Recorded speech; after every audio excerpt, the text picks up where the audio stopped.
Welcome back to another edition of the P&Ns Podcast. If you say it too fast, you might say something else. Back once again with your hosts, Nick Collins, Patrick Moore. How we doing? Yep, that is I. That is Pat. How we doing up there, Pat? Oh, we're living large. Another day, another exciting day in the sports world. Actually, it's like they knew we were doing a podcast, man. Dude, perfect planning on us, I'd say, or perfect planning on them. Exactly.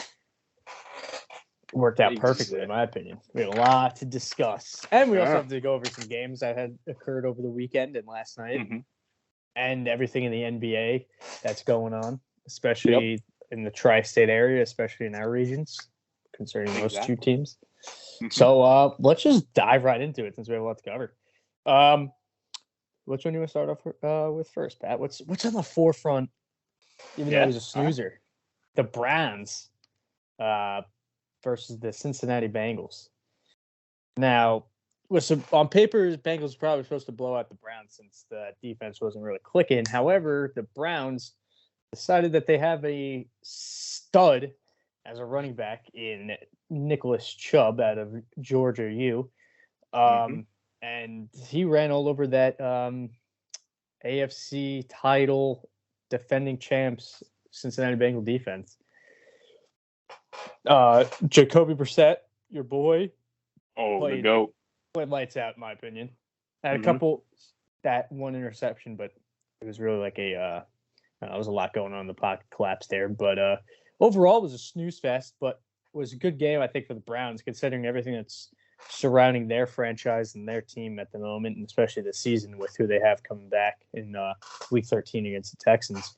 But Jacoby Brissett is playing for, I don't think, he's definitely playing for the Browns. Like, you can tell he wants to win, but he's also playing for his career. You know what I mean? Yeah.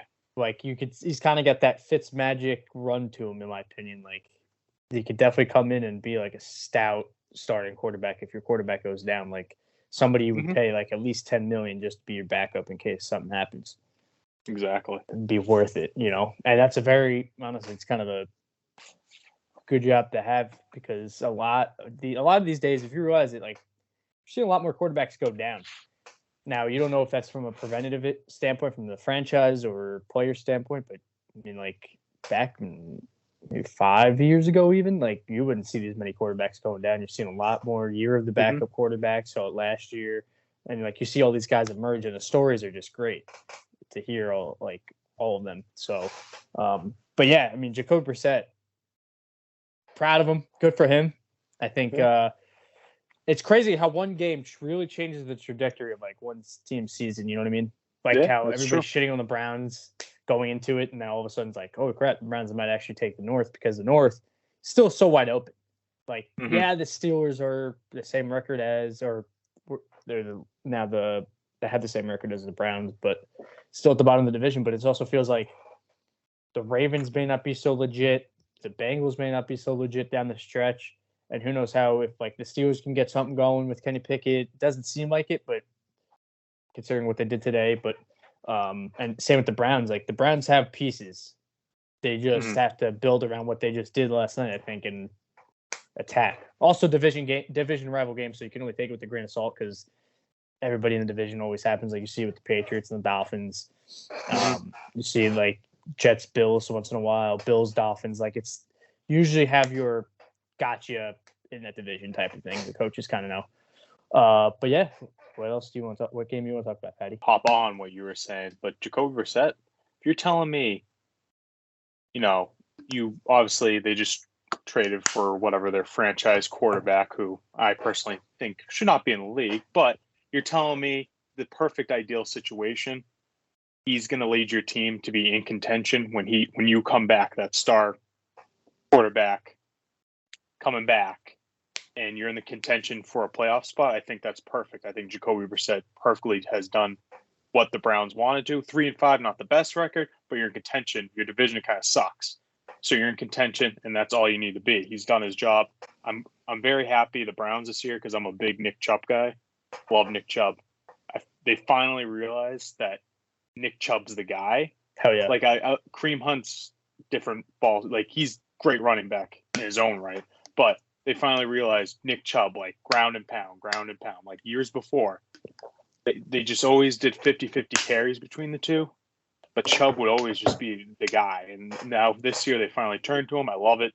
I mean, I have Nick Chubb in fantasy like every league, so I love it. But he's the workhorse. You hop on his back, he carries you, And I love that. But Jacoby Brissett, you're telling me, and then now look at the trades today. You're telling me you got Amari Cooper for a 5th round pick.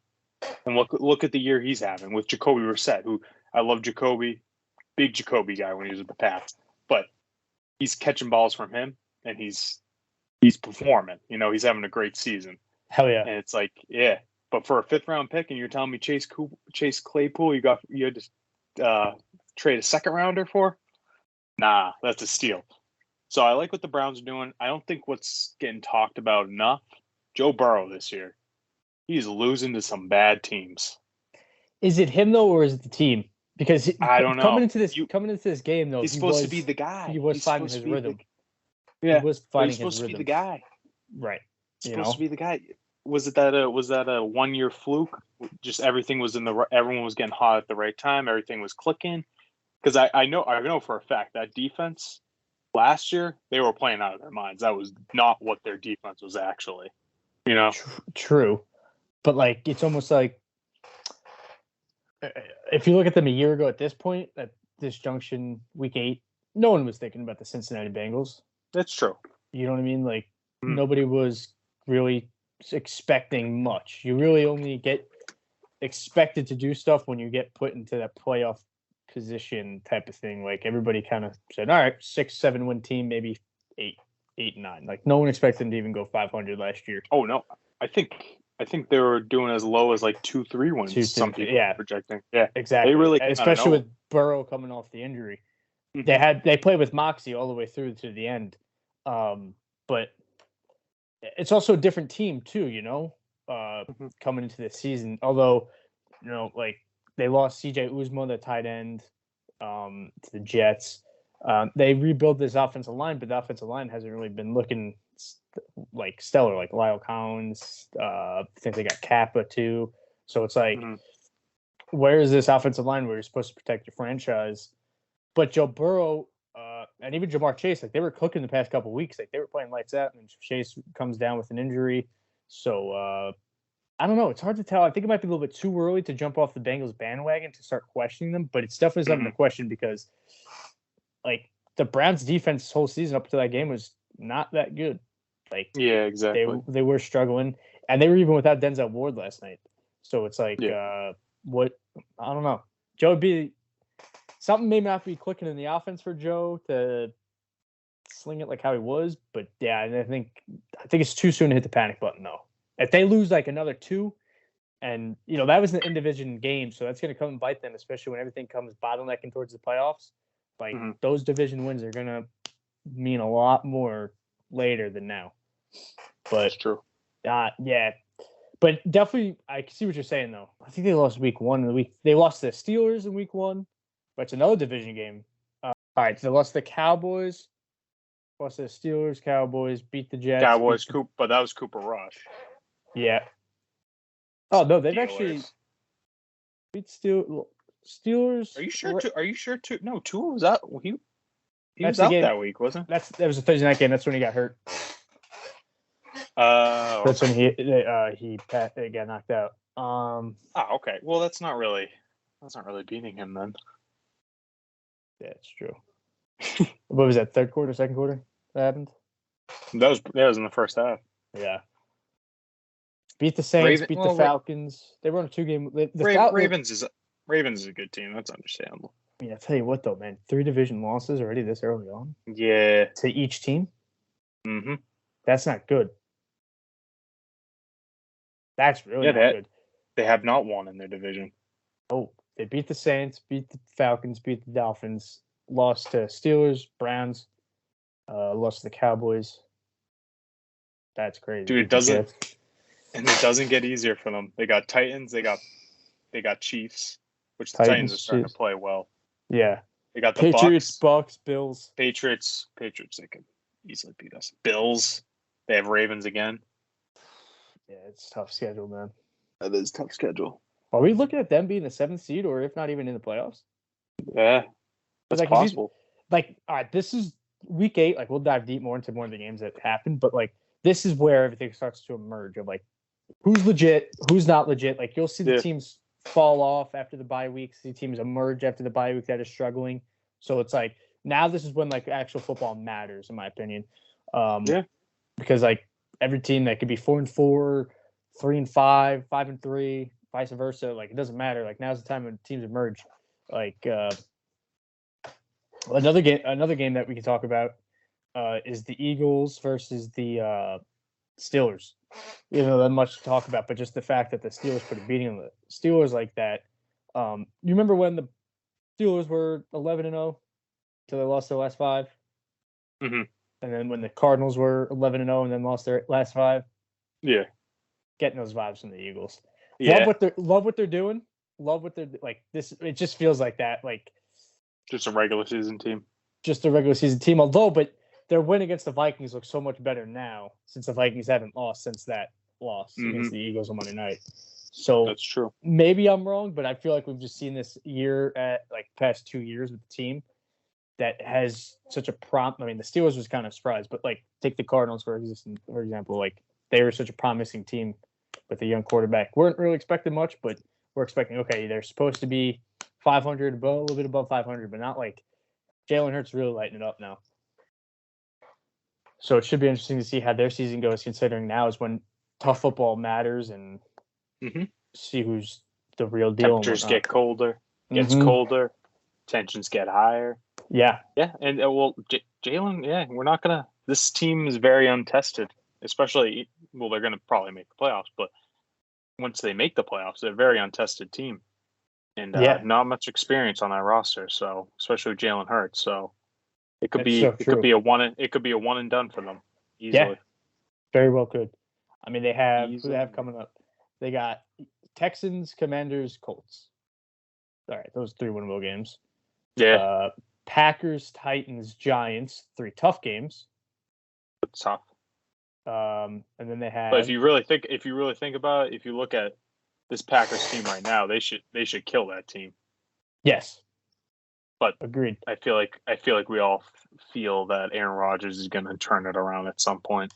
Because he always does. Almost a matter of time. Same with Brady. Same with Russell Wilson. You know, they're going to turn. I don't know about Russell Wilson, but he turn on at some point. And then after those 3 tough games, they go to Chicago, Dallas, Saints. So 3 toss-up games, maybe 2 of those 3 blowouts, and then they finish the season with the Giants. So, yeah, should be tough, and especially the Packer game is going to be if Aaron Rodgers and the Packers turn it around by then, which they should. They have November 27th Thanksgiving game. So, yeah. Oh no, it's not Thanksgiving. Never mind. Take that back. But besides the fact. But yeah, this Eagles team is going to be pretty good, especially their game with the Titans the week after and the Giants the next. So keep your eyes out for an Eagles game and see how they get tested in the next in the month. And you can't write the Colts off either. You know, if they have the pieces, it's just a matter of if they can put it together too. Sam Ellinger, first start. Yeah, let him cook. Dust them off. You know, lost to Tyler Haneke.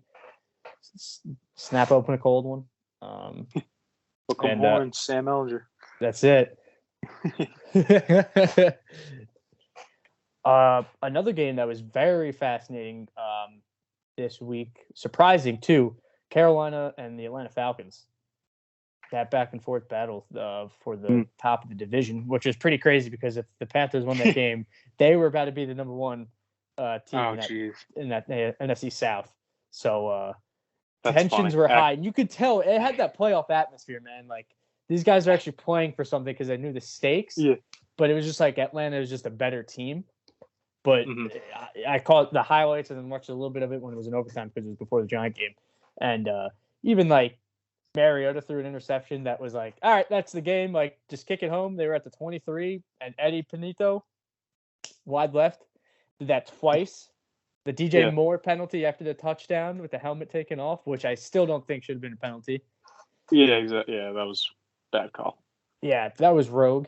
It's just like I don't think a lot of the media talks about this a lot, but like sometimes you have teams that the ball will bounce into the right way for them, or they won't. You know what I mean? And just for the Panthers, just hasn't been and doesn't seem like it's going to this season. As I like a lot of the players on that team too. Brent Burns is pretty good. They had Robbie Anderson, Christian McCaffrey. They dished out, so it's like, yikes. Embracing the tank, if you will. Yeah. So, and then the Panthers front office was probably getting pissed because they're getting pissed because that's the opposite of what they want to do. Yeah. That's true. They don't want close games. They want blowouts in the first round pick next year. First pick. Yeah. CJ Stroud. Yeah. Yeah. CJ Stroud or Bryce Young. Those two. Or they already have Matt Corral. Matt. Oh, they do have him, broken ankle. Yeah. They did break his ankle. Sam Darnold broke his ankle. Oh, jeez. Baker Mayfield sprained his ankle. Yep. PJ Walker, though, slinging it. XFL. Yeah, he is. XFL alum, baby. He's the guy. He is the guy. And then you also had also in that division, the Saints blowing out the Raiders, man. What's up with Josh McDaniels? Dude. And he took it on the chin, too. Yeah. He took it on the chin. It was like, my fault. Like, what? He might be done. He might be done sooner than later. So, you tell me you paid this fucking much money for that many players and you suck? That and we were talking. I love how we were talking about this though. Like that division was supposed to be the division. You know? Yeah. Chargers now supposed to be stout. Everybody wrote the Chiefs off, and then when the Chiefs started playing, they're like, "Oh my god, the Chiefs still good." Like, no, like the Chiefs never really went anywhere. No, like that was one of the most absurd things to hear. But you're right though. Like all four of those teams should be in the playoff picture. Yeah, and they're not. And then the Chiefs actually. The funny thing is, the Chiefs gave away one of their best offensive players. Yeah, and they're still killing teams. You know, still killing it, man. It's crazy. It's like Patty Mahomes. Is it me? I mean, I know it's still early, but the quality of football this year, man. Oh, it's been pretty bad. Yeah, very it's been bad. Pretty bad. Very bad. I think because this is the worst I've seen. I'm thinking the divisions right now. I'm like, you could have an argument which one's the worst. That should not be.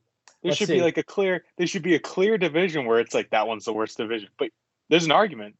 So there's like two divisions. And the best divisions are the teams that are the divisions nobody expected to be good. The AFC East, every team's above 500 or if not 500. Yeah.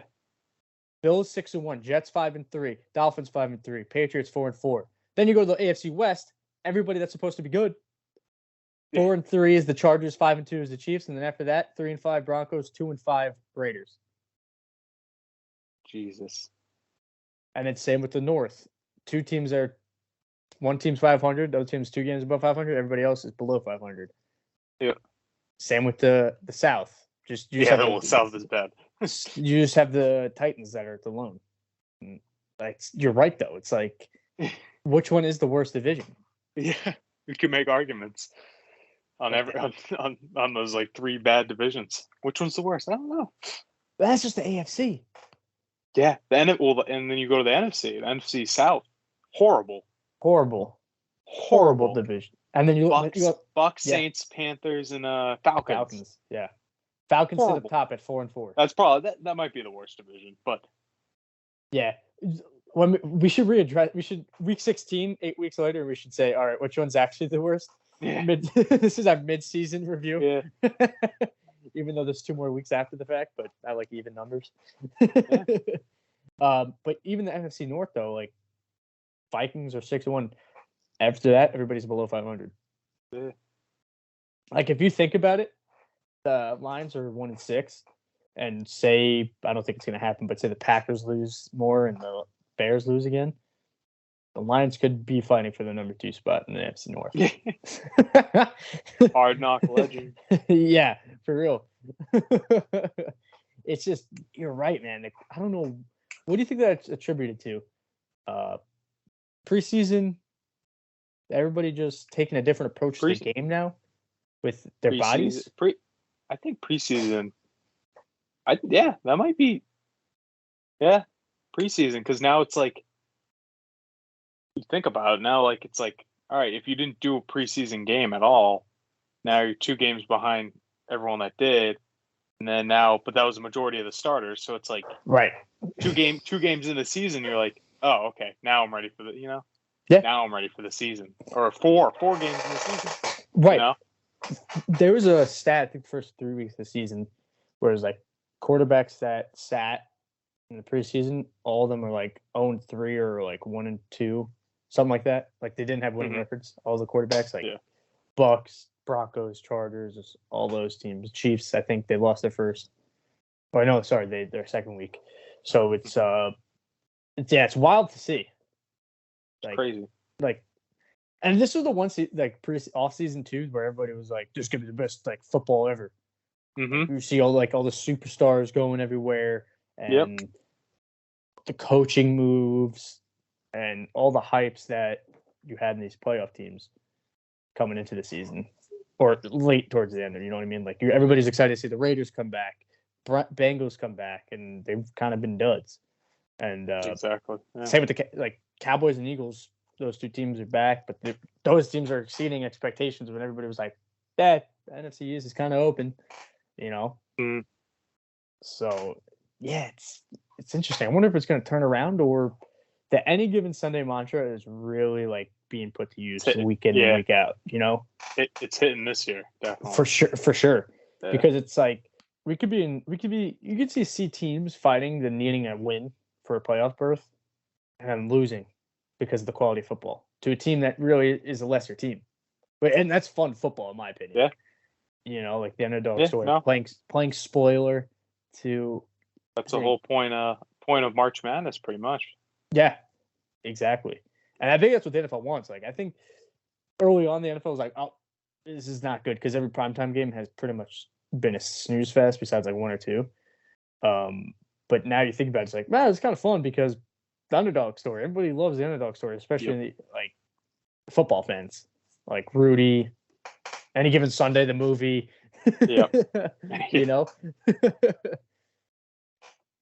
Yeah, that's great. We should talk about your Patriots versus the Jets. How one team could come out so hot in the first quarter, in the first half, sorry, and then another team just come out blazing hot, and the team that was hot ice off in the second quarter when it mattered most. Baby. The Patriots are back. Bill Belichick still owns the Jets. Yeah. Now, it's at this point where the Jets are actually like a pretty good team. Yeah. And it's just like, you know what's holding them back? Zach Wilson's holding them back. It really is. Well, and it's crazy how Belichick can just expose a quarterback like that. You know what I mean? Like, Zach Wilson could probably, if they'd ever played the Patriots this season, I know I'm just being hypothetically, Zach Wilson could hide behind his team that is doing good. But a defensive mind like Belichick just really exposes that young and that raw greenness that Wilson possesses in the league still. And you realize, let's bring him back down to earth. He is only in his second season. Yeah. Same thing with they did to Sam Darnold, seeing ghosts. Sam Darnold, Mark Sanchez, Geno Smith, all 4 of those guys. It's the Jets media. Actually, not Mark Sanchez though. Mark Sanchez got the better of. He got the better of it in the beginning, but got the raw deal at the end. Still, that's true. Yeah. Why sign Tebow? Why sign draft Geno Smith? Why? Yeah. Get a veteran in there and develop the guy. Rex Ryan, he saw something. He saw something in Geno Smith. That Geno Smith draft pick is really looking better for him now than it did then. And that's crazy, right? Yeah. Oh, my God. Hey, I got to say one thing, though. Since I said pretty much on the last one, the New York teams are frauds. They're 0-2 since then. Yeah. All right. So listen, I was supportive of your Patriots. Just remember that, man. I said they were going to turn it around. Hey, against the Jets. I have nothing. I don't like the Jets. I have nothing against the Giants, but I just think they're frauds, and we'll see. I don't think the Giants. The Giants are lesser frauds than the Jets. Yeah, okay. Well, no, I honestly, if Breece Hall did not get hurt, I think the Jets squeezed out that game. Yeah, I'll be honest. I thought the Jets were going to win that game in the first half. If the game ended then, I would say, all right, the Jets won. The Jets are a better team because they look like it. But the proper halftime adjustments that the Patriots made just really paid off. Yeah. And Jets fans that are listening to this that probably aren't going to like this, saying that pass roughing the passer for the pick six and before the end of the first half changed the outcome of the game. No, it didn't, because you had 30 other minutes left in that game to change the outcome of that game. Like, yeah, okay, it took points off the board and affect your way of scoring, whether you like the call or not. Like, yeah, sucks. I could see how you could finish the half kind of damper mood, but the next half, you have to keep coming. Like, you have 30 more minutes. If it was at the end of the game, like how it was a couple weeks ago with the Falcons and the Buccaneers, how the Falcons were on a roll and the Bucs were about to get stopped and the Falcons about to take the ball back by at the 50, a little bit near it, and then that call happens and it just ends the game like that. Yeah, you could totally make that argument for the next week before the next game. But to say that first half call really changed the game is stupid. Yeah. You know, it's just you're looking at something to blame. And Zach Wilson had a bad day, and everybody wants to write him off. It's like, hang on a second, that's probably his first bad game of the year. If this happens again, yeah, then start writing the guy off and say you need a quarterback. But don't just start saying that and talk about Mike White, Joe Flacco. But, like, we kind of know what Zach Wilson is at this point. I just don't think Zach Wilson knows who he is at this point. Yeah. Because he shows flashes of, like, really good plays, and then those 3 interceptions were just, like, Carson Wentz style, trying to make the play when there's nothing to make. You know what I mean? Yeah. Poor decision making. He has all the arm talent in the world. He's athletic. He's undersized. Yeah. He is undersized, but yeah, I don't know. He does have the tools. It's just his decision making at the end of the day. Yeah. That's what sets him apart. And they're building the team around him to have that ability. You know what I mean? And if I'm the Jets, say, hypothetically speaking, we're doing a lot of hypotheticals tonight, but Wilson doesn't perform to that level he was early in the season before this game and starts playing like how he did on Sunday. You don't draft another quarterback if you're New York Jets. You go and sign a savvy veteran that's been in a position to either be close to the playoffs or in a playoff spot. Because then that's a point where you have to carry the team, not just the quarterback carry the team. That makes sense. Like a facilitator. That's all you really need to be. Not just rely on the guy that what? No, I just thought of something. I was like, imagine if they went and got Carson Wentz. They just have 2 of the same guy. Hey, I'm not gonna lie. Zach Wilson starting. All right, we're bringing in Carson. Oh, pick 6. Okay, never mind. Also, Jared Goff to the Jets. Ooh. Saying it so.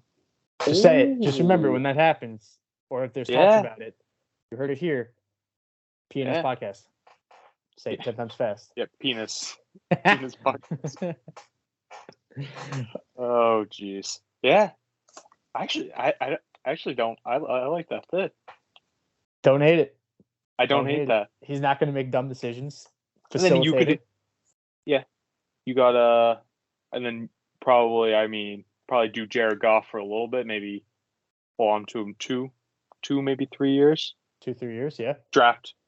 Start drafting quarterbacks in the first round. See how far this could take you. Yeah, and then start picking up quarterbacks and then start developing them. I don't hate that. That's actually pretty good for the Jets. But the Jets got to do that because the Jets will fall into they keep falling into this thing. Quarterback doesn't go. We got to draft another one. And they keep drafting the wrong quarterback. Go from within the league.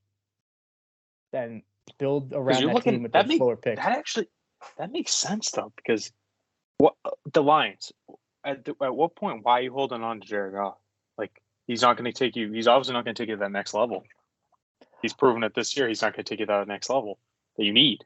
You know, in my opinion, I don't think he's holding the team back. No, I'm not saying. Okay, I think their defense is 100% the issue in that, but I don't think you throw you throw Jared Goff in a situation where you need him to win a game, that he's going to win the game. I that's what I personally think. Yeah. I think you need a really good defense around him. Jets have a very good defense. They have a really good run game. Breece Hall comes back next year, and he could just be a game manager. That's actually good. Yeah. That's a good fit for him. It would. It'd be a perfect fit, and that's all the Jets need. And he's experienced. He's been to a Super Bowl. Whether he won or lost doesn't matter. He's been there. He has that experience. He went through the playoff gauntlet not once, not twice, 3 times. The best Super Bowl of all time. That's right. It was 13-3, best Super Bowl ever. 13-3, and I think it was 3-3 for like 3/4 of the game too. Yeah. That was a defensive, fundamentally sound game. Yeah. But just remember, people, this podcast is still around by then, which I'm sure it will be, and that happens. Come through the archives of the P&Ns podcast, and this is it. P&Ns podcast. All right. You want to talk about your Giants, man? What happened? Yeah, I think they just got outplayed when it mattered most, but didn't look terrible to where it was like, this team sucks. They were in the game, and I think it showed the world, or at least the fans of those both respective teams, the Seahawks and the Giants, that those teams are legit. Like they're whether they have winning records or losing records, they're still gonna show fight. It's not not two losing teams where you're just like, all right, like, yep, this team's stuck. Like the Lions, right? Like defense isn't good, or people making errors all the time. I think it was a good showing. I think we have holes that we have to fix up, which is good, because it's like before we play these harder, tough teams, we could fix all that, address that, and go into those games like, all right, now we know what to do. And yeah, I mean, I think more productivity from the offense. I think Daniel Jones has more play development, I think, before just dishing that to the short screens. But Saquon looked good still. Defense was good up until the end, and I think it was just a matter of the defense being on the field too long that just kind of got too tired, and offense of the Seahawks passed out, because that drop from Lockett, one of those fumbles from Lockett came to a touchdown, which is good. We should have just capitalized more on that. And just good playmaking ability from the Seahawks just led to our utter demise in that game. But I think, we're going to a bye, so get the guys rested up and come back, and second half of the season begins. I'm not too worried yet. There you go. Still holding strong. There we go, man. And I'm glad they didn't do it. It's the hope that kills you. That's it, always. Check in week to week, see how my heart just continues to slowly melt. Just slowly deteriorates. I'm also very happy that which we could segue into this, they didn't make any trades in the trade deadline. Really? Yeah, thank God. You want anything? Didn't want anything. Because this whole franchise, the whole front office has been saying, for the future. Fake news, they did make a trade. Oh, that's true. It wasn't on trade deadline day. I apologize. God damn it. Kadarius Toney, who was non-existent, so I forgot. You watch, he's going to be the freaking... Oh, he's going to be the next Tyreek Hill on that team, because he has all the makings of Tyreek Hill. I loved him last year. I thought he was going to be a lot, like, just his athleticism alone. I was like, oof. But yeah, Kadarius Toney's going to be the next Tyreek Hill. Yeah. Oh, God. Any other games you want to talk about, or do you want to hop into the trade deadline? Oh, we can hop into the trade deadline because we have some NBA stuff to cover too. That is true. Yeah. Well, other recap. Jimmy G is. Oh, yes. G. We should probably touch on that if we're going to cover this league. Christian Jimmy G. Having a day, and Jimmy G having a day. This is a big Jimmy G podcast. Very big Jimmy G podcast. Hey, because he is him. I'm talking to one person only out there that probably will listen to this podcast. Jimmy G is him. He's Himmy G? You know who I'm talking to, and you know what I'm talking about.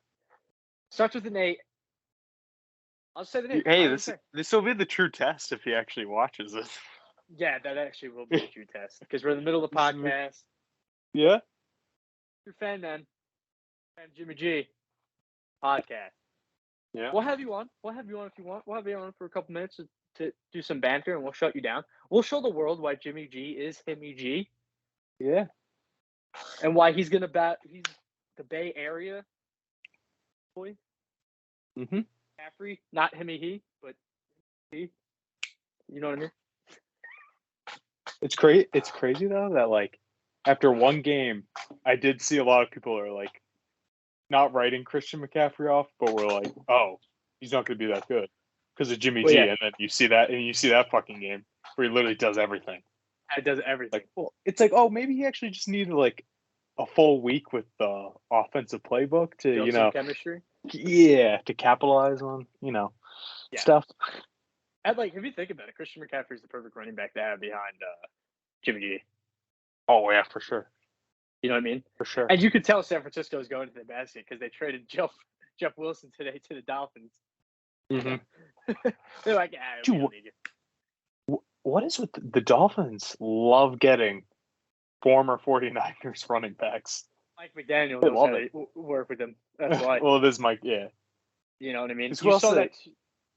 Who else they have? Raheem Moore start. Yes. Now they have Jeff Wilson. They had another one, like I want to say a couple seasons ago, whatever.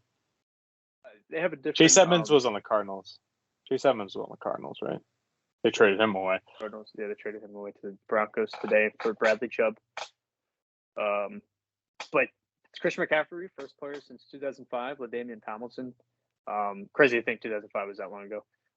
But to have a rushing, receiving, and throwing touchdown in a single game against the Rams, nonetheless, too, which is a team nobody's talking about. Why they suck? Yeah. Oof. It's like they're just not good. They just suck. Yeah. Although, they're still kind of in it, but I think you see teams like the 49ers and the Seahawks can be tough to beat. Yeah. No, that's true. And then if you look at it, their defense just got worse over the offseason. And now I'm thinking, I didn't think Von Miller was like that integral to their defense, but now I'm like, oh, wait, no, he was. Dude. He was. Von Miller might be the reason why they got to that next level. Yeah. It's crazy to think he sat on the Broncos for 5 years before they traded him away since the Super Bowl, which is crazy. Like, if they were to trade him away in like 2017, 2018, they would have gotten so much more for him, and Von would be so much it's just crazy to think that he was on all those shitty Bronco teams. Yeah, no, that's true. That's insane. Yeah, the Rams. I don't know. I don't know if they're going to turn around. They didn't do anything at the trade deadline, which they always seem to make a big move. Yeah, Adam Schefter was on the Pat McAfee show, and he was saying it was between the Rams and the Niners for Christian McCaffrey, and it's usually the Rams and the Niners in all those trades, and it always goes the Rams' way. But the McCaffrey trade was the one that went to the 49ers' way. So it's a little bit like changing the tide a little bit. Mm-hmm. With like, dude, I saw a rumored one where they were trying to get Brian Burns from the Panthers. They offered 2 firsters. You saw that? 2 firsts and then Cam Akers. Oh shit! Yeah. Good thing you brought that up. What's up with that? P&Ns country. Let's ride. Let's ride. Let's ride. Let's ride. Let's ride into some more trade talks. You just want to go to the trade deadline? Boom, boom. Boom, boom. Ooh. We saw Bradley Chubb Mm-hmm. go to the Dolphins in exchange for a first, which I think was a little bit surprising, and Chase Edmonds. Thoughts? I like it. I think you might have a little overpay for Chubb, but I think that's an area of need that you needed if you wanted to take that next level and be a serious contender. You know what I'm saying? Yep. Elevate that linebacking core because your defense is already so. But but you get a Bradley Chubb in there, he can win a game for you. You know? Yeah, he could. I agree. If you solidify that defense and that offense, you really just need an okay defense to keep you in the game. Yeah. You know what I'm saying? And then you just need Tua with Tyreek and Jaylen Waddle just to freaking go off. Mike Gesicki's coming along. Mm-hmm. Yep. And then you also have like Raheem Moore start, and they just got Jeff Wilson too, which is another trade from the Niners. Which they're going to do they're going to do crazy things with those running backs. Yeah, they are insane. So it's very interesting to see. And you still have two. You just can't out Tua's running ability on his feet. You know. Now just the stretch of Tua staying healthy down the stretch. That's Offensive line's there. Yeah. So the Dolphins could make a run, which I'm kind of surprised they did that trade. Not because they're gonna win now, and they really want to see what Tua has. Like they're really squeezing the juice out of Tua, but it's also like play for. Like I thought they would play the slow hand a little bit, and like, all right, we know what we need for next season. If this say you get a playoff berth, but you only go first round, they're building like they want to go to the Super Bowl, which is good. But you have to do it if you're in that position, I think. And good for Mike McDaniel too for the front office to support Mike McDaniel because I like him as a head coach, and so this should be relatively good for him, I think, and that whole team should be interesting. Broncos, very interesting that they got rid of him. Good they got Chase Edmonds. They have somebody to replace Javonte Williams with Gordon at the helm now and with Edmonds. And I wonder what they do with Latavius Murray. But also losing a core guy second year in a row for the Broncos defense. That Broncos defense was the only reason you're kind of staying in those games, in my opinion. Exactly, yeah. So it's almost like, what do you think the Broncos are stewing up in Denver there? You know? Yeah. It's got to be a bigger plan than just dishing one of the best players on the team. You know, and I wonder how Wilson feels bad too, because that's what got him all mixed up in Seattle too, is when they let the defense walk. That's true.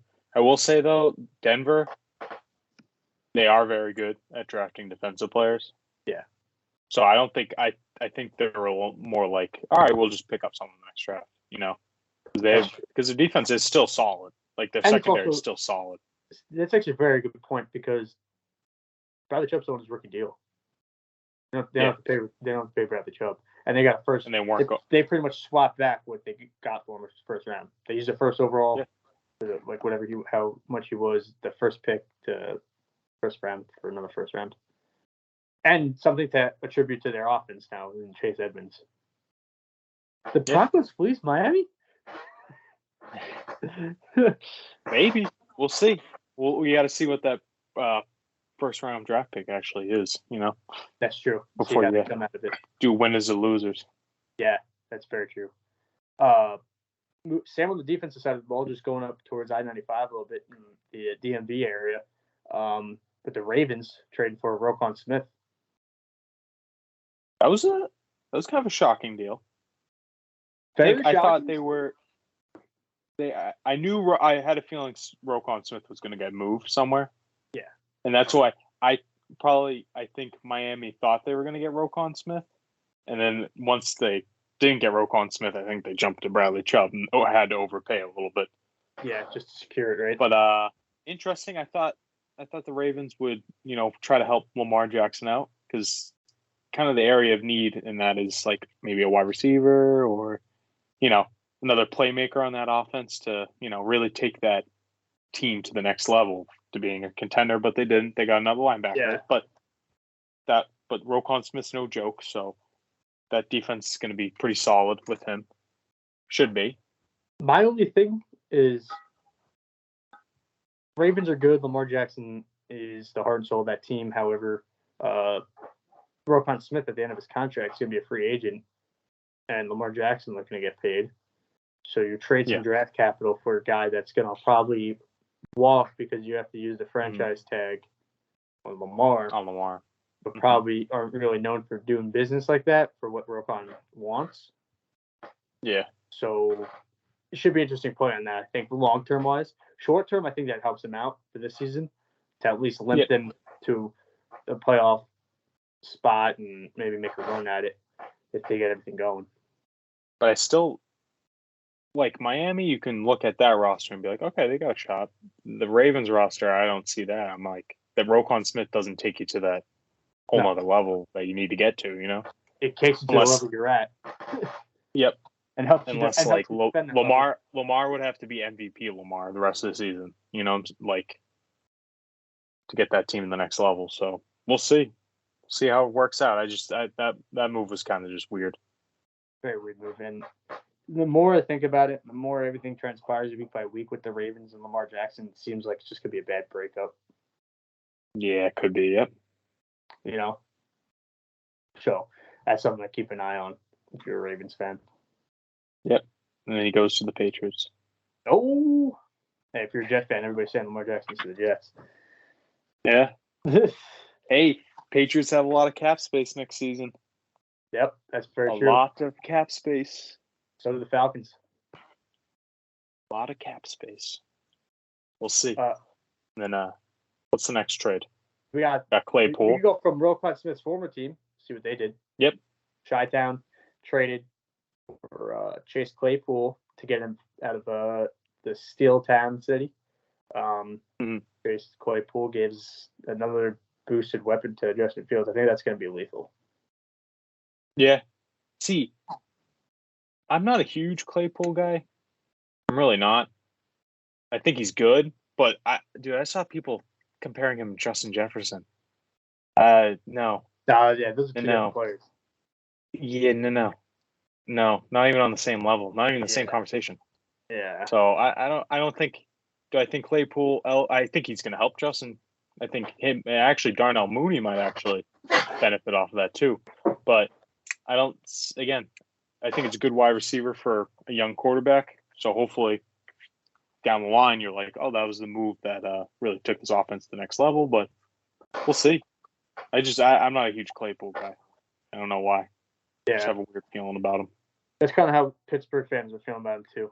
They kind of wishy-washy on him week in, week out. Like I saw, I think it was Orlovsky. No, not Orlovsky. Sorry.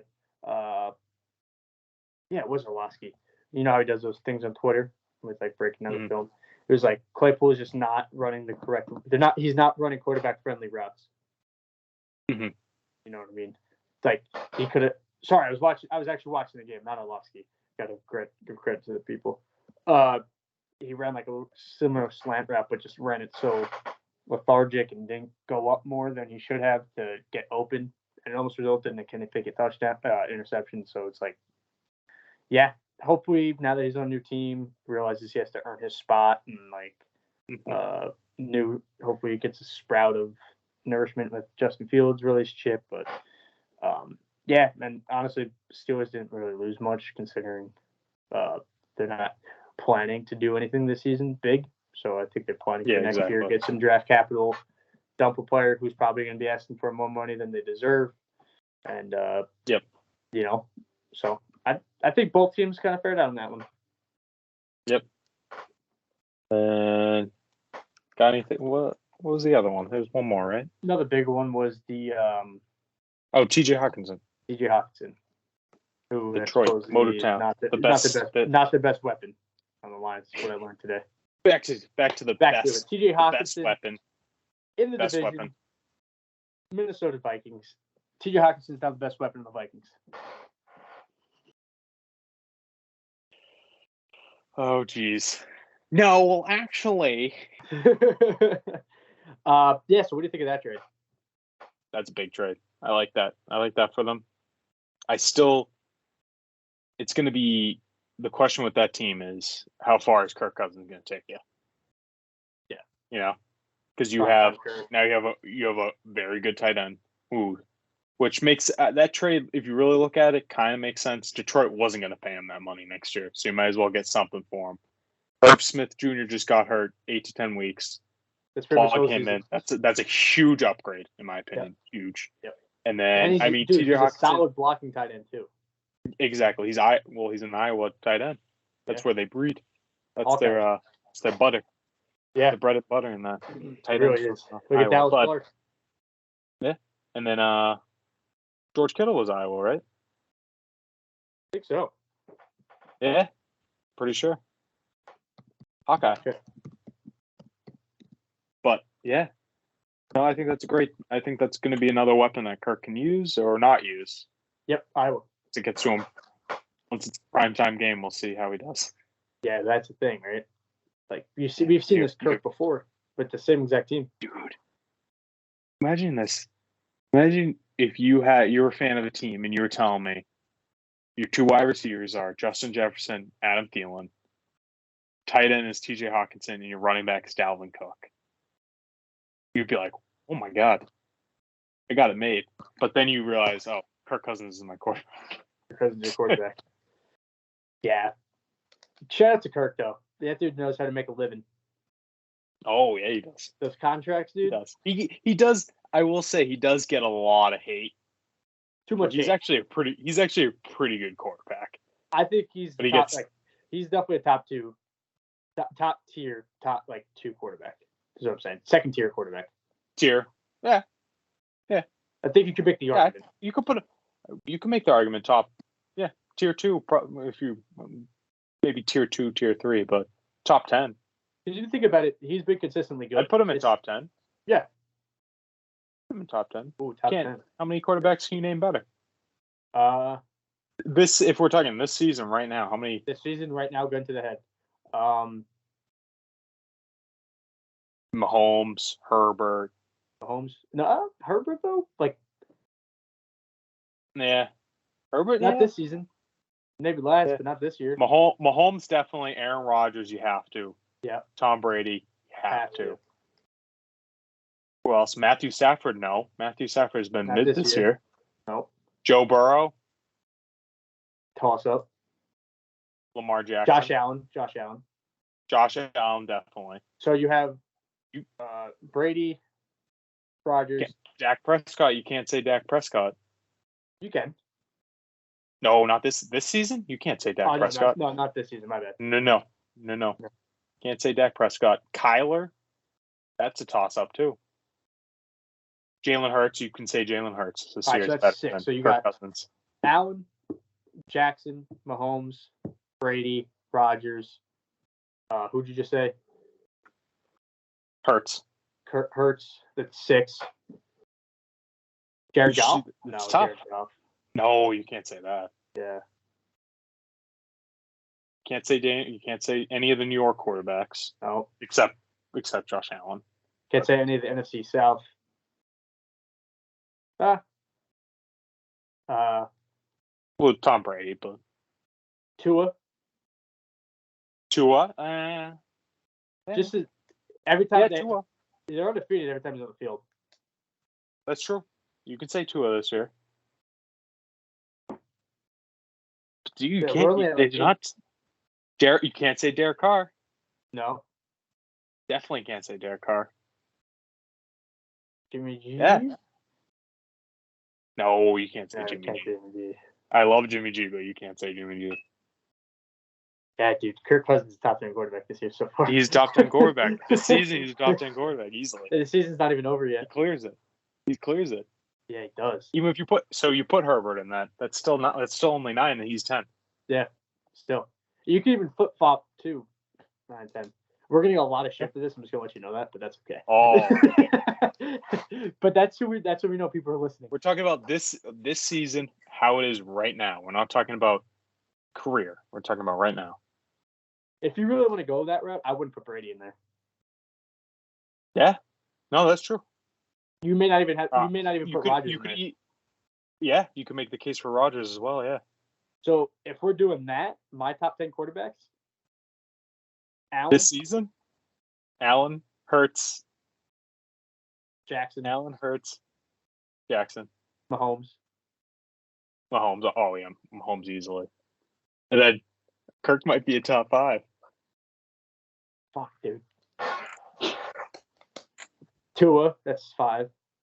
I put Tua at 5. But I would say this season, Kirk's played more games. True. Kirk's played in every game. True. Fuck, dude. Yeah. Pat, you're the man. Fuck. You can't say Kirk. Dude, Kirk. Geno Smith I put in there too. Yeah. The way he's been playing, yeah. Damn, bro. That's a mic drop. That's a clip. That's something you got to clip. Yeah. Then have people just be like, horrible list. That's what terrible. That's what we like. Dude, can't say Kirk Cousins. Can't. You can't. You can't deny him. Can't deny Kirk. That's the hashtag. Yeah. Don't let Kirk cook. Don't let Kirk cook. Nope. Say that 10 times fast. You might get caught. So I guess to wrap up the trade deadline, I think that was it. Yeah, who's your trade deadline? Who's your winner of the day? winner of the day, I would probably say the Minnesota Vikings. Yeah, because that's a clear. That's a clear. Well, actually, if you want to talk about the grand scheme of the whole trades this whole year, probably Christian McCaffrey, but today itself, that deal. But the trade deadline day, TJ Hockenson, because that's an immediate fill to an immediate need that you need right then and there. So that's up there with the CMC trade, in my opinion. Yeah. Not saying Hockenson, McCaffrey on the same level of caliber and whatnot. That's not what I'm saying. No. What I'm saying is the immediate impact to a team. Because like you look at the McCaffrey had, that's like same exactly what TJ Hockenson has. Whether it's in the passing game or the blocking game, he's going to let Dalvin cook, or he's going to make Kirk Cousins look good. True. Then one other trade. We'll name Hines to the Bills too. I don't think that. Which that was a. I don't. That's personally. And they lost Zach Moss too. I don't see what the Bills gained from that. I could be wrong. No. But I think you got a little bit. I think you got a little bit of a upgrade because Hines he's a pretty good pass catcher. He's a good back. He's just hit by Jonathan Taylor. So you could. Yeah. I mean, you could have Singletary be your ground and pound kind of guy, and then Hines be your dump off, check down guy. So that's not bad. I don't think it wasn't a horrible move. It wasn't amazing, but no. They needed some more on the running back depth. So that's not bad. No, nothing. Yeah, I think it's pretty good. One other one too was Calvin Ridley to the Jaguars. We didn't talk about that. Something to keep your eye on for next season. Oh, I think that's a good trade. That's going to be good for Trevor Lawrence, very much so. I think that's your number one next to Kirk. Yeah, no, and I think that's perfect. That fits an area need for a young quarterback, has a young weapon that he can kind of grow with, And I think this is actually kind of good for Ridley too. He gets a fresh start because I think it was before it was the gambling, but before that he was having mental health issues. Yeah, and he didn't. He was sitting out games. This guy doesn't get enough love, but Arthur Blank, the owner of the Falcons, he's the one that told him to go home because of the mental health issues, and then also was the guy that was teams that were calling to trade for him. He knew about the whole gambling thing and was telling teams we're not trading him because of that. Didn't want to blow up his spot. Yeah. So it's that's classy. Yeah, classy move by the organization, and I think they knew they could get capital out of him without paying him. Yeah, and then if you would look at Arthur Blank, you would think he's like a villain, but he's actually somewhat seems like a good guy. Yeah, he does look like a villain, especially that mustache. He does look like a villain. You can think of a lot of things. Like a cartoon villain. Yeah, exactly. But who's your biggest loser? Loser, I'd say. We've done it so many times. It's so easy. Every draft we do it. Packers. You didn't get a wide receiver. Every draft. At what point? It was funny. I saw an old clip, and it was when Mike McCarthy was actually still the coach. And they go, "So how's the Packers facility on a trade deadline?" And Mike McCarthy goes, "Oh, today's the trade deadline." He goes, "I guess that's how it is then." That's how it used to be, though. That's true, but I'm saying, that's just typical Packers. Oh no, we're good. We won't trade or sign anybody. Did you hear the rumor that the Packers offered Adams more money than the Raiders? Really? Yeah. That's interesting. I hope for Adam's sakes, I hope that didn't happen. Yeah. I'll try to find the article. You have to go to bed at night knowing that you did that, and then you went on a press tour saying how you're going to play for two GOAT quarterbacks now. Yeah. How's that working out for you? Yeah, that's not good for the program, for his program. And then he pushed somebody. Yeah. Oh yeah, I forgot about that. Yeah, it was like 2 weeks ago too. Yeah. Well, that quickly. As soon as the Raiders suck. Okay, let's forget about them assaulting someone. That's how the media likes it. Yeah, so that pretty much wraps up the NFL trade deadline and all the news and reviews of what's going on. Give me some of your week 9 game of the week highlight, like games you looking forward to. Not a lot of teams are on a bye, so what's the game that you're? You want some predictions, bro? Yeah, I'll take some predictions. All right. Patriots are winning next week. Hey, yo, who are they playing? I think they're playing the Colts. Yeah, they're definitely winning that. Oh my God! Now that we said that, I'm gonna clip it. Oh no! No!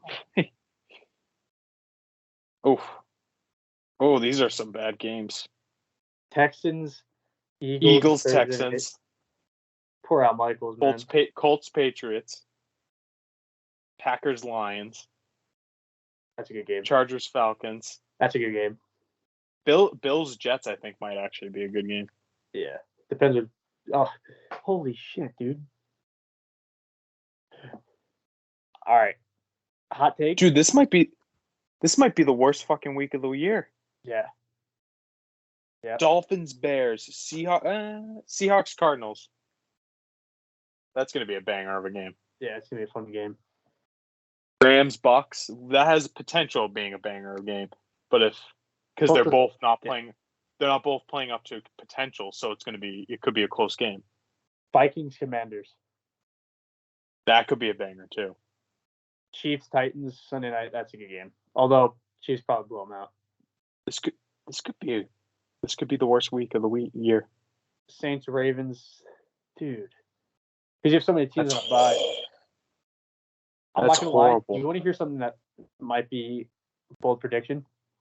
Yeah. Panthers beat the Bengals. But yeah, that's not crazy. That's not crazy to me, at least. That's not crazy. There's some bad football. Dude, Raiders, Jaguars. Oh my God. You're gonna do Chargers, Falcons. That's gonna be actually a close game because Chargers are not playing well, and Marcus Mariota is playing pretty well. Yeah, and the Falcons are just like dogs. In general, like, look at us. We're slowly convincing ourselves this week's not going to be too bad. Like everybody else is trying to sit down 5 hours on the couch. Yeah. Like, oh, all right. This game could be close. If I'm Fox, I'm pushing Falcons Chargers because that's going to be your only competitive game. Yeah. But and then Bills Jets. You don't know what you're going to get from the Jets. That's going to be a really good game. That could be a very good game. Same with the Patriots Colts. That's going to be a good game. Yeah, that'll be close because hopefully they'll let Jonathan Taylor cook. Although you just have to remember though, rookie quarterback against Bill Belichick. So I guess that. And you got to remember, what does Bill Belichick do consistently against a team? Take your best player out of the game for the most part. Yep. So Jonathan Taylor, knock on wood. Bye. Speaking of him, I had this weird thought today as I was going to get trail mix out of my cabinet. Yes, I was thinking about Jonathan Taylor. Last season was his first big breakout year, right? His rookie season, the tail end of it, he went on a crazy tear. Are we putting too much stock to the Jonathan Taylor Express? Yeah. Which I think we do with every player, but it's almost like if it pays off, great. If it doesn't, oh shit. I think what you're seeing there is so when did he come into the league? Who was his first quarterback? It was Phillip Rivers, right? Yeah. Had to have been, right? Yeah. So I mean he didn't take off until the tail end of the season. Then he went on a tear where he was dropping I want to say 20, 30 points a game. Right. He went on a tear. And then last year he sustained it. He had Carson Wentz center, but they had a really good offensive line. This year the offensive line is not. That's true. The O-line. So I think that's the major difference between teams in the past, team now, because the Colts those last few seasons, the Colts always had a consistent line where it was like, oh, Quentin Nelson and the freaking Colts offensive line, that's one of the best in the league, Yep. But this year you're like, you can't say that, That's so true. Damn. All right. There you go. Change my mind on that. Should we get to you watch? And the Patriots, and guess what? Patriots have one of the worst rush defenses in the league, so he might actually run loose. That's actually very true. Look at Justin Fields. Yeah. Wow, this is some terrible football that we're going to be watching this Sunday. Fuck. All right. We're going to do it. We're just going to thrive. We're going to see – you're going to see the most competitive football you've ever seen. Yeah, you see the most, one-score games. Yeah. Of the season. That'd be pretty cool if the Texans beat the Eagles, though. Fuck. All right. Well, everybody, tune in next week as we discuss our Week 9 takes, thoughts, and our pain. Oh my God. This is just watch this is an NFL podcast at this point. Yeah. So switching gears, we'll go to the other. Yeah. We'll go to the association now. Steve Nash no longer the head coach of the Brooklyn Nets after a shocking, but not so shocking move. I think shocking because of how early it was this season. Yeah. But yeah. What are your thoughts?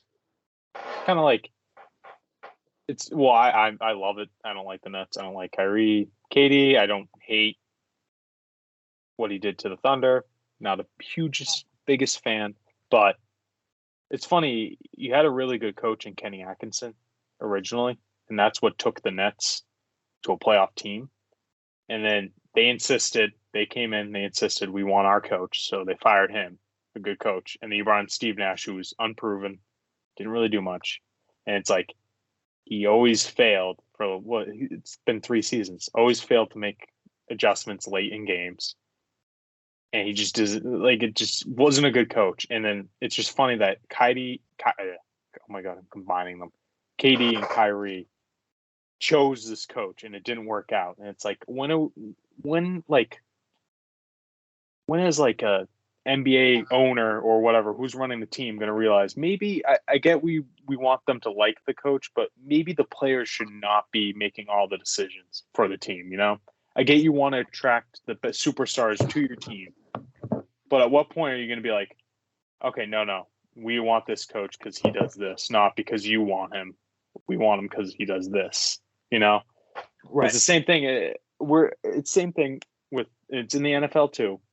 With the Tom Brady and the Bucs situation, Bruce Arians, bye-bye. And now look at it. You kind of miss Bruce Arians now, don't you? Yeah, you're Super Bowl winning coach, right? Yep. But now it's like, okay, who are you going to get next? Now they're talking it's going to be Ime. Which, how is that? I still can't wrap my head around it, how that's possible. How is the NBA just going to let that happen? And the Celtics. So here's my thing. Celtics are saying they're okay with it, very okay. And they don't want anything in back. No. So are they going to just let him go? And then they sign him and then they just go, okay, boom, here's all the text messages. In my opinion. Here's all the emails. If the Celtics do that, they look so stupid. Yeah. Because you're trying to make a point on, especially in the movement that is happening in the world, you're trying to make a point that that's not okay and whatnot. No one really knows what he did, but we have ideas. And for them just to say, nah, take him, we don't want him. Also, the fact that the Celtics are part of the NBA, and for the NBA not to have the gall to go and investigate what exactly happened and just the organization suspend the coach, not the association. What's up with that? It should be throughout the whole league. The trade-off? It should be, if you're suspended from a team, you shouldn't be able to go to another team. Right. Also, that's not how suspensions work. Also, I've never heard of this. Well, that's the thing, though. He's suspended only within the organization. He's not suspended throughout the league. So if he was suspended... No, I understand that. But if you're suspended by a team, you shouldn't be able to go to any other team. True. Just because you're suspended by that team. Correct. You can't be like, oh, Jason Tatum is suspended by the Celtics for 1 game. Jason Tatum can't go, all right, I'm going to go play for the Nets. True. No, you can't do that. So it's like, I don't get it. No, I can't. True. But it's something, if they're very okay with him leaving, then something must have bad happened. And if they're... Something bad happened regardless. But I think it's just a matter of... Yeah, but if you're hiding it for him, then it's like, why? That's true. You should just let it go right away. That's true. Let it all out. But now, did you see the new reports? Yeah, with the text messages. No, they think now they're talking to sources. I guess someone on the team, like a player, ratted him out. Right. So they think, this is all theory, Jaylen Brown. So a lot of people were saying Ime was the main person that was trying to push Jaylen Brown for KD. You know, part of that reason why JB knew what was happening, and they're theorizing that he was the player that kind of told the organization about what was going on with Ime. That makes sense. Yeah, that makes sense. That's the conspiracy theory now. Poor Jaylen Brown. That poor dude. I love Jaylen Brown. I love him, but he just gets roped into everything. Yeah, I love him. So that's kind of like a make sense theory. Yeah, so putting the strings together. And now did you see he's posting today? His Instagram story? Yeah, I saw that. It was Ime and KD. Yep. And then now a good follow for Celtics Twitter is Stool Greeny. He's posting clips about him talking about Joe Mazzulla. He's like, yeah, Joe like really believes in me. Joe believes in my skills. Like he like was really emphasizing that. Let's go. Like, let's go. This league. This is part of my telling you. League. Well, also, can you I've never heard of this or seen this happen. Can a coach just come in midway through the year, or even though it's still the beginning, but just start coaching? Yeah, I guess so. Well, I've never seen that happen. At what point? Yeah, NBA, that's kind of rare because usually it's just interims that take over for the rest of the season. They're usually like bench coaches. I mean, if you think about it, like I've yet to see that in any league. Yeah, that's tough. I'm trying to think of a. Yeah, because the old way was you always wait.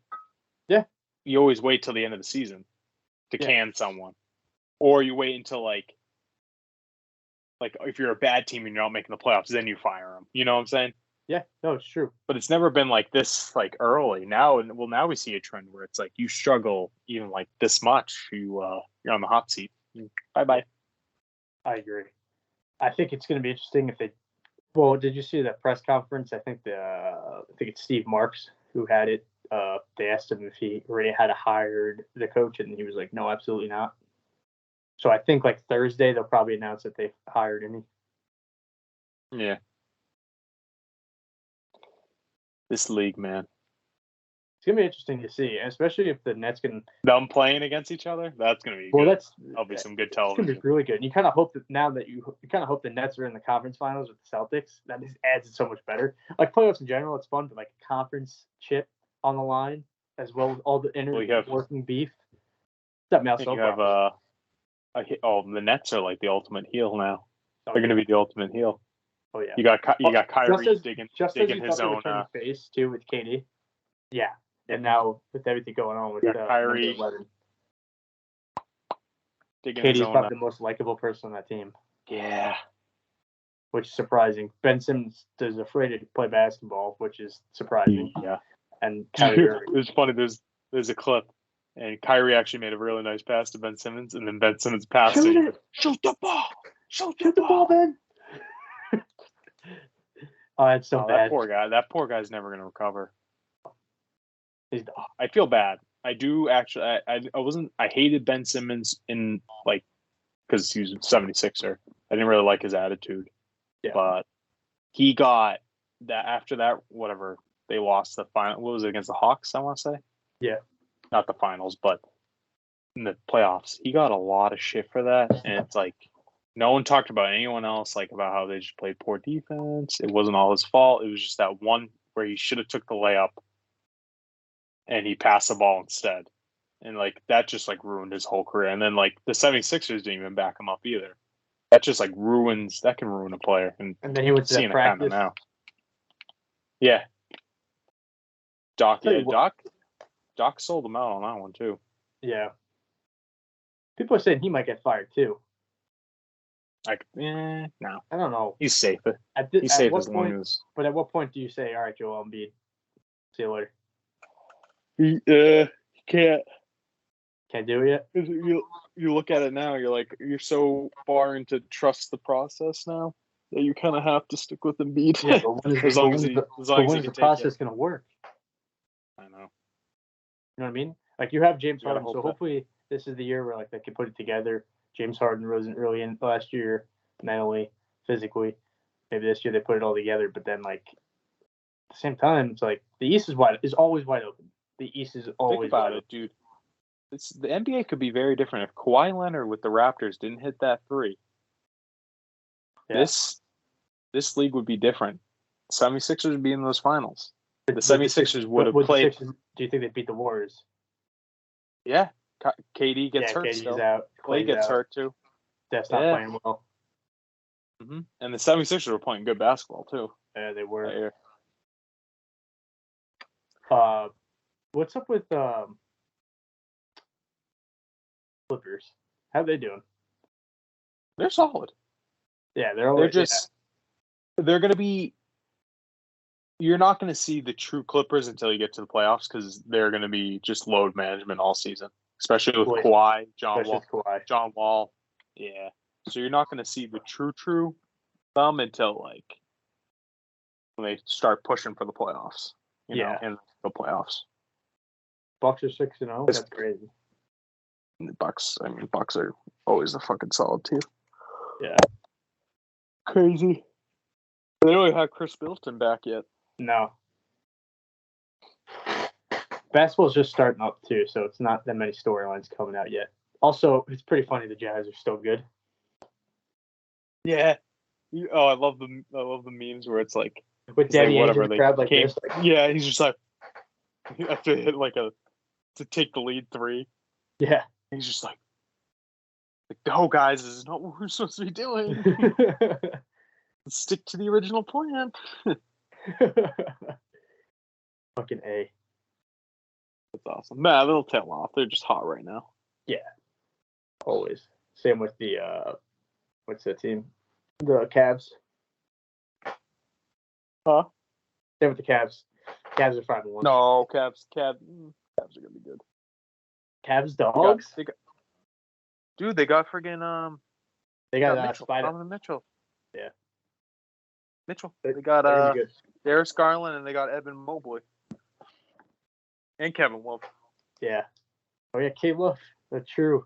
Hey man, if you're in Cleveland, you don't love Kevin Love, you should, because that's the only dude that stood by you. You still, yeah. Although he was kind of forced to because his contract is so giant. Yeah, no one wanted it. So no. Kevin Love. Yeah, not much for basketball. Playoffs. What is it tied? I want to say MLB. It's tied. The World Series.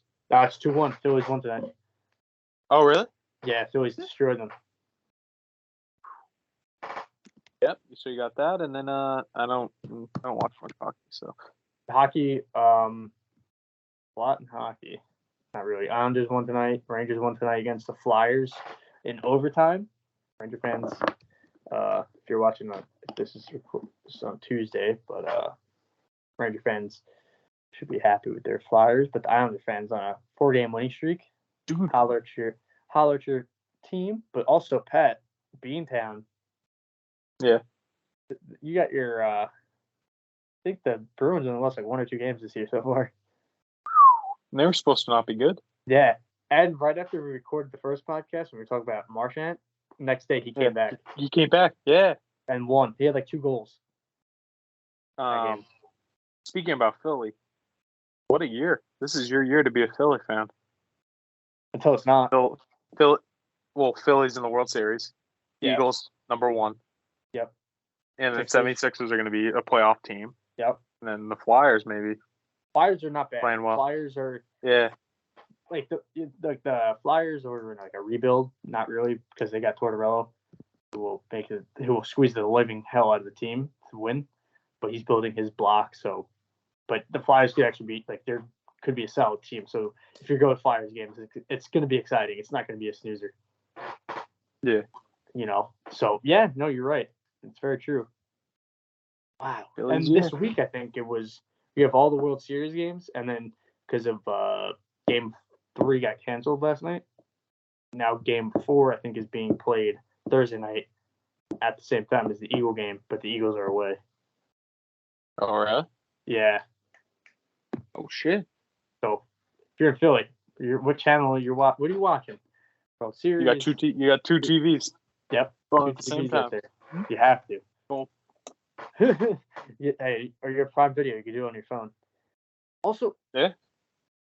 Why is Prime Video, Amazon? Why are there commercials? Yeah. Why are there commercials? So they can have even more money. Yeah. So they can get their money back. They can get their money back that they spent on fucking. Yeah. Same with ESPN Plus. They had the Broncos Jaguars game. Still freaking. Even every hockey game that's on ESPN Plus. And basketball. Yeah. Who's your? Just gonna. What's that? What'd you say? Who's your favorite to win the finals this year? NBA. NBA. Probably Bucks. Who? Bucks. Oh, Bucks. Sorry, I thought you said the Ducks, and I was like, who? Which team is that? Yeah, the Ducks. Bucks.